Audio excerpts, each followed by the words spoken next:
আন্তরিকভাবে দুঃখিত। তবে যেহেতু বক্তব্য দেওয়ার সুযোগ পেয়েছি, আমি একটা কথা আপনাদেরকে বলতে চাই। বাংলাদেশে আমাদের নেতা জনাব তারেক রহমান যে দূরদর্শিতার মাধ্যমে 5ই অগস্টে গণঅভ্যুত্থান সফল করেছেন, তা নিয়ে আমরা খুব বেশি আত্মতুষ্টিতে ভুগলে হবে না।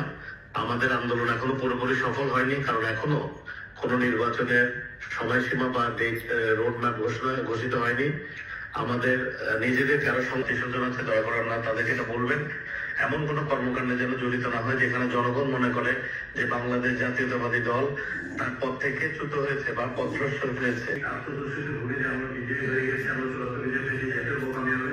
আমাদের ধৈর্য সহকারে এই আন্দোলন সফলভাবে এগিয়ে নিয়ে যেতে হবে এবং রোডম্যাপ ঘোষণা হলেই যাতে আমাদের প্রাণপ্রিয় নেতা জনাব তারেক রহমান বাংলাদেশে ফিরে এসে সবাই আজকে এসেছেন। আমি আন্তরিকভাবে আবারও দুঃখ প্রকাশ করছি। আমার আজকে এখানে থাকার কথা ছিল।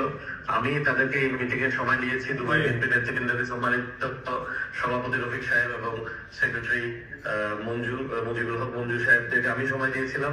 আন্তরিকভাবে দুঃখিত, যেহেতু একটি ফ্যামিলি ইমার্জেন্সি, আপনারা নিশ্চয়ই সবাই আমাকে ক্ষমা সুন্দর দৃষ্টিতে দেখবেন, দোয়া করবেন যেন আমরা সবাই সুস্থ হয়ে থাকতে পারি, নিরাপদে থাকতে পারি এবং আমাদের যে আন্দোলন, গণতন্ত্র পুনরুদ্ধারের যে আন্দোলন, সেই আন্দোলনে যেন আমরা সৎভাবে থেকে বাংলাদেশকে চূড়ান্ত ভাবে দেশনায়ক তারেক রহমানের নেতৃত্বে সোনার বাংলাদেশে রূপান্তরিত করতে পারি।